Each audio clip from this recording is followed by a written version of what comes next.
Any I love questions? that, Rick. Thank you for that. Yep, That absolutely. that's going to be a Yeah, good appreciate that. conversation starter. Yep.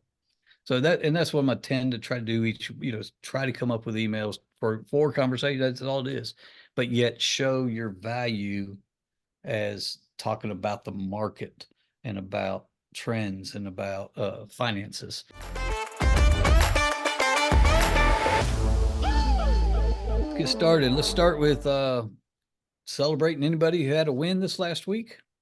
I know it was a little bit different of a week with the holiday, but did anybody get anything under contract or get a new buyer or seller? I got my listing under contract in McMinnville. It was actually on the market 4 days and it went under contract. Very good offer. I thought about the 753 concept and being on the market and in the market, and I used that. And so we had 5 showings and 1 offer, and it was so strong that he accepted it. So that was exciting. Yeah. Congrats. That is awesome to hear. Anybody else? All right. I put an offer in DeKalb County, and we're just waiting to hear back today for land down there. Okay, good. Good. Well, hopefully you'll get it. Well, all right. So continuing on our theme of, and again, I know, and I think we're going to need to do this through July and probably August to continue to talk about the changes that we see and the different aspects of things that are going to happen and that we predict are going to happen. So I just want us as agents to stay on top of everything. And I will say anything that we talk about, some of it can be subject to change because, and what we're going to talk about today, and I think you'll see the confusion about the buyer representations and everything. So I don't know if any of y'all do Zillow leads, but Zillow has now come out with a touring agreement, and I'm going to share my screen so you can see that. And then let's see.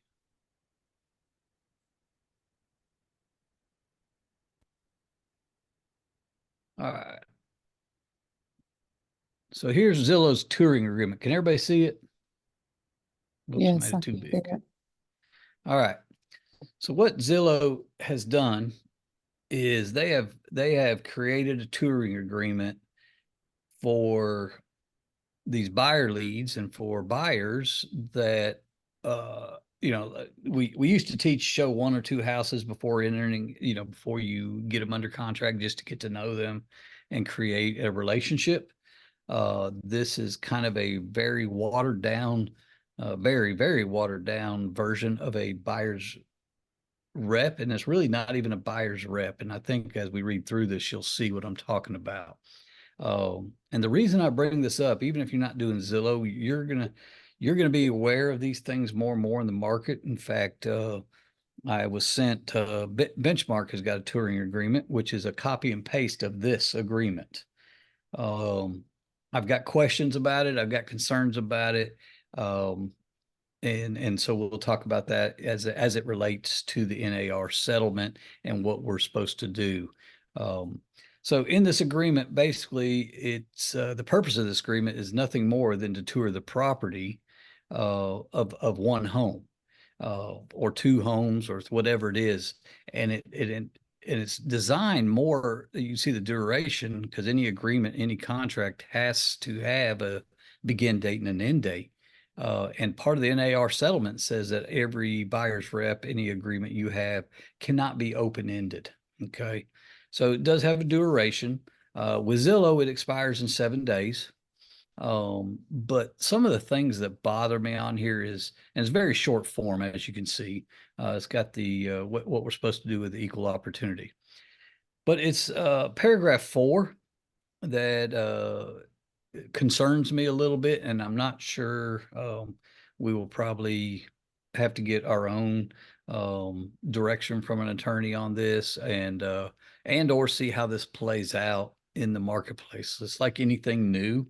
You develop any product or anything new, you put it in the marketplace, and you you see how the market responds, and then you adjust things to make it better. So this is, to me, is kind of one of those things. So in paragraph 4, letter B, it says if broker is going to provide buyer with brokerage services beyond the touring service, buyer and buyer's broker will enter into a separate agreement for the additional brokerage services. The fee of commission the parties agree to go for services are not set by law and are fully negotiable and shall be documented in that agreement, not this agreement, but that agreement, because this one is basically for free. Buyer shall not owe or pay a broker any fee for the touring services. Okay. So you entered in this for a week, you show them 10, 15 houses. What if they decide they want to buy a house? Well, according to this, for you to get paid, you'd have to enter into a buyer's representation agreement. I'm going to play a video from NAR, and I want you to listen to the whole thing. It's just 2 minutes, and I want you to listen to it and then see if you can see some of the discrepancies that I would have in it. So, Does a everybody hear written that buyer now? agreement requirement mean that I have to get a written buyer Yeah. agency Okay. agreement? Great question. When the practice changes go into effect on August 17th, 2024, MLS participants working with buyers will still be able to enter into any type of professional relationship permitted by state law. NAR will not dictate the type of relationship the professional has with a potential buyer, such as agency, non-agency, exclusive, non-exclusive, sub-agency, transactional, client, or customer. NAR will not dictate the term of the agreement, which can be for as little as 1 day, 1 month, or 1 showing. NAR will not dictate the services to be provided, such as full service, limited service, a certain number of showings, contract negotiations, or presenting offers. NAR will not dictate the compensation charged, whether that be a flat fee, a certain percent, or an hourly rate.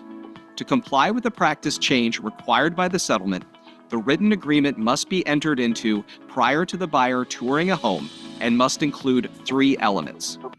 First, buyer agreements must specifically and conspicuously disclose the amount or rate of any compensation the MLS participant will receive from any source. The amount of compensation must be objectively ascertainable and may not be open-ended. Second, buyer agreements must include a statement that MLS participants may not receive compensation from any source that exceeds the amount or rate agreed to with the buyer. Third, buyer agreements or a separate disclosure must conspicuously state that broker commissions are not set by law and are fully negotiable. Beyond these requirements, buyer agreements may include other common contractual provisions as negotiated between the real estate professional and the consumer. For more information, visit facts.realtor.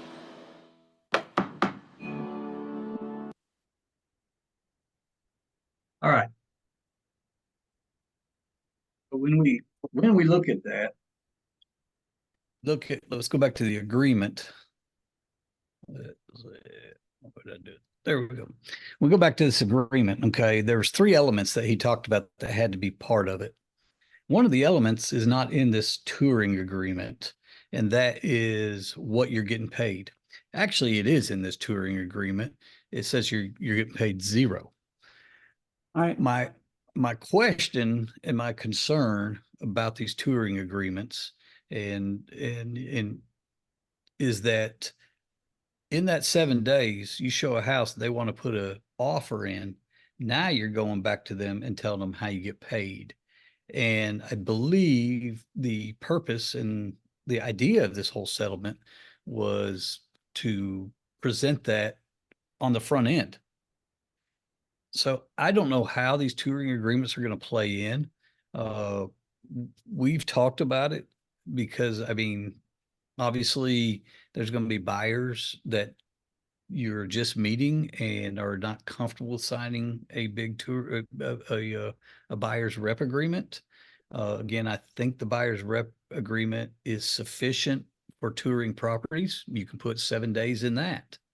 But why I'm bringing this to the table in front of you is because this is going to be, probably become commonplace. We see a major player in our marketplace, Benchmark, you putting this out there for their agents. We see Zillow putting this out for, and that's, when they give you a lead, that lead will have had to have signed this touring agreement. But to me, it almost puts us at a disadvantage if we've got this touring agreement in place and somebody wants to put an offer in on the property. So remember, when we are doing our buyer's rep agreements, we're putting an amount of our fee. So whether it's 2%, 3%, 4%, I don't, whatever percentage it is, that's the amount that we have to take. So if you put 2%, but yet you find out the buyer or the seller is willing to pay 3%, you have to accept that 2%. And I'm even conflicted on, and I've said this in the past, but our role as a buyer's agent is a fiduciary role to that buyer. And what will happen when we go back and that buyer finds out that, oh, that seller is willing to pay 1% more, or give the buyer 1% towards closing costs? What does that look like? So, and as a fiduciary, if you know that you've agreed to 2%, but yet they're paying 3% or 1% more to closing costs, for you to get more money, is that a fiduciary, to take more just because you found out that they were going to be given more? So we got to keep that in mind when we're signing these buyer's reps. I believe it is fiduciary if you decrease it for some reason, if you had to make the deal work, but to increase it, we really need to think about that. So when we're doing our buyer's rep, we need to put that fee in that we're willing to take and stay with that fee. Now, to make the deal work, we may have to decrease that fee, but that's a definite fiduciary act for your buyer. So any questions about that, or do you see anything or concerns with it? I don't understand what the purpose of the touring agreement is. It's a very open-ended, and the whole lawsuit is a confused mess. So therefore, to add this to it, it looks like you're opening up more problems, and I would be very uncomfortable using a touring agreement. I would have to go back to the buyer's agency agreement. That's just my opinion. I don't agree with this touring agreement. Yeah. I mean, I understand what they're trying to do. I mean, nobody wants to show 10 houses and not set an expectation with the buyer. However, it's kind of like you're not being upfront with the buyer by asking them to sign that. Right. And again, if we look at that lawsuit and what came out of it, it was specifically how much we're getting paid, who's paying it, or how it's being paid. That was part of the settlement and this touring agreement. Just because the way the lawsuit reads is a written agreement before touring any properties. Right. So they've taken that part of it and used it to make this touring agreement. And I think you're going to see more and more of that with, especially with lead companies. I partially understand, because I've always taught, I don't know that any cold lead or anybody you just meet that's not ready, because we always teach people do business with people they know, they like, and they trust. Okay. Well, if you just meet them, they know you, but they don't necessarily like you or trust you at this time. So show them one or two houses, get to know them, make sure that you want to work together, and then, then talk about the buyer's rep agreement and do it and things like that. In an ideal world, we meet with a buyer's presentation, we present the buyer's representation agreement, and they sign it. A month ago or so, we gave you that script, and I'll be glad to give you that script again. In fact, we can put it in today's collateral in the portal. You can go get it. But those things that those things that are part of the settlement that we don't hone on is I think they're just going to be problematic in the future. So again, I don't know how this is going to play out. I don't know how, and nobody, anybody that's instructing their agents to be dogmatic. I mean, we know what the terms of the settlement are. We talked about that at Mastermind. We know those things, but how we comply with those terms in this new world is how I just don't know. I will tell you, this is like, it's not, I think we make more of a big deal about it than it really is, because honestly, in commercial real estate for 35 years, they've been doing this, and all it is you write the offer, you put your compensation in there. We've talked about calling the listing agent. I don't even think that's necessary. Go show them the house. If they like the house, you put it in the offer.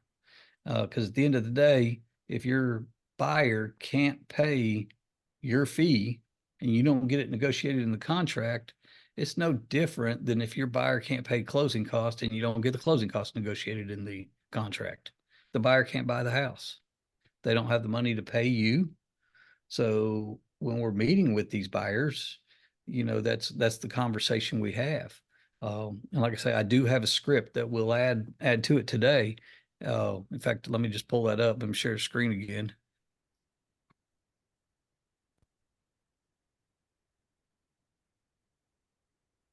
All right, can everybody see that script? Yes. Okay. Yes. So, one of the biggest questions I think we're going to get is, why do I have to sign this exclusive agreement?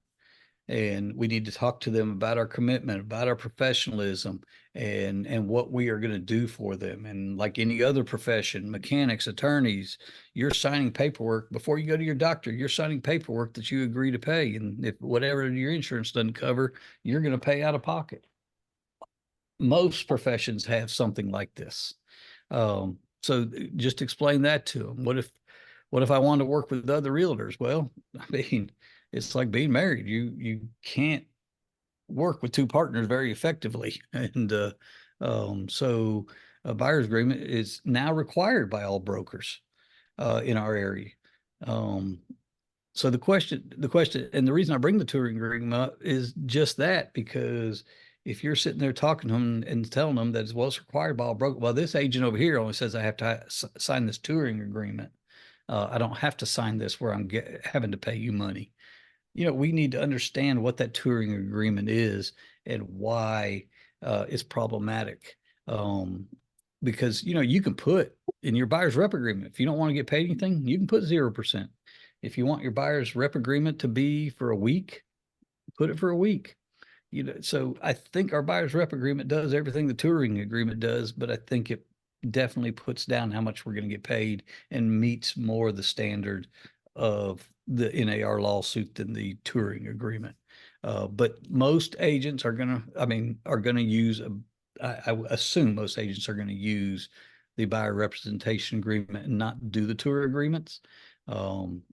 So you just let them know, well, if you work with another agent, they're going to want you to sign the same document, and you can't have two exclusive agreements, two contracts. If they don't feel comfortable, then that's probably something we haven't explained about during our presentation about the buying process. And we need to ask them, what's their concerns? Why are they not comfortable? And we need to address those. What if I just want to work with the listing agent? Well, then that's where we explain to them that the listing agent has entered into an agreement with just the seller to exclusively represent them. We got to be careful with the dual agencies and why. Explain to them why those can be problematic moving forward. So there's a whole script on that. What if I want out? Again, I don't like to keep anybody under contract that does not want to work with me. I never have, and I never will. So I don't care if I got 6 months buyer rep agreement, unless I'm under contract. That's the only time I would not necessarily let them out, because we're under contract and we're going to finish this through. But if I'm not under contract and we haven't found any houses and we're just not hawing for some reason, I'm going to let them out. But I want to understand what their dissatisfaction is with me. So in this case, it's hey, if you find if something you're unhappy with my service for any reason, at least give me a week to fix that. And if at that time you still don't, I don't fix it and you still want out, then let them out. So that's a conversation you can have with them. If they don't want a lengthy contract, we're happy to sign an agreement with you for a time frame that works for you. So what if the seller does not pay any commissions? Am I obligated to pay? I think that's going to be a big Yep. question. So that's where we need to talk to them about, look, just like closing costs or anything else, we've always negotiated these things in the contract. I will be there to negotiate. If at any time I'm showing you a house that offers less than my buyer's rep agreement shows, I will let you know. If you still want to see that house, understand that I'm going to negotiate my fee in that deal for the seller to pay. At any time, I mean, it's not a contract till everybody signs and agrees upon it. So it's not like they're on the hook for anything that they don't agree upon before the deal's done. So, explain to them those things, put them at ease that, hey, if we go under contract, you're not going to have some fee that's just going to pop out because you signed this contract. You're going to know before it ever becomes a contract of what exactly you have to pay. Okay. So make sure that you go over that with them quite a bit, because I think that's going to be a question we're going to see a lot of. So there's a bunch of script on it. So I'll get that out, and I hope that will help y'all with how we do it. And if you guys hear any scripts, or if you guys see anything else out there, share that with us, because I think we can hone our scripts and how we talk to our buyers by learning from what others have worked for them and what sounded good. Is Anybody? that in the playbook material? Yeah, I'll make sure it is. It was Okay. actually in there probably a month and a half ago or something, but we'll put it in this week's too.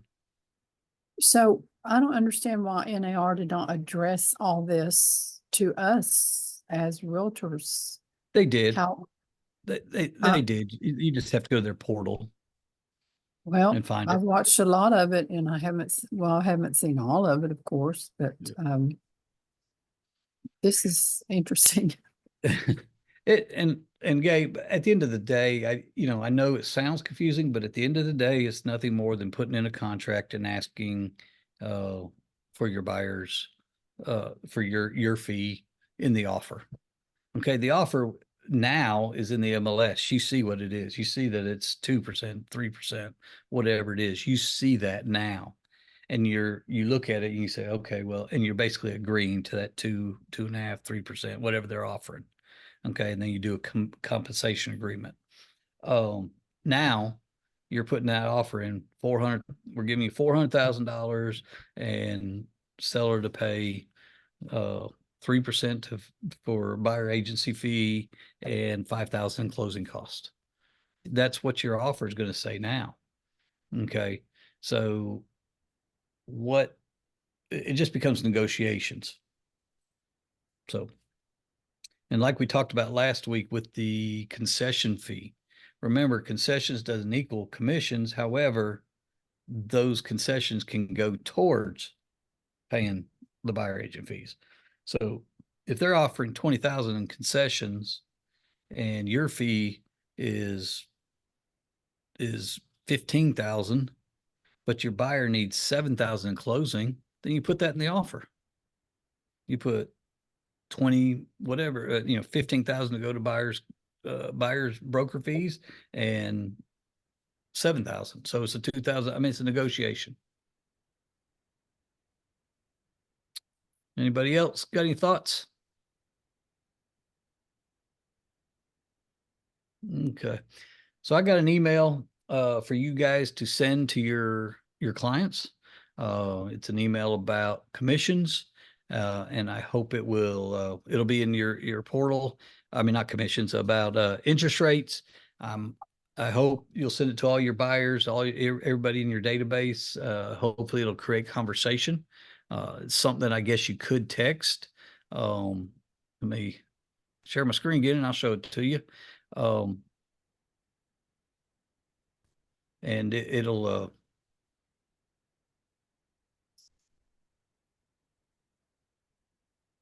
let's see here.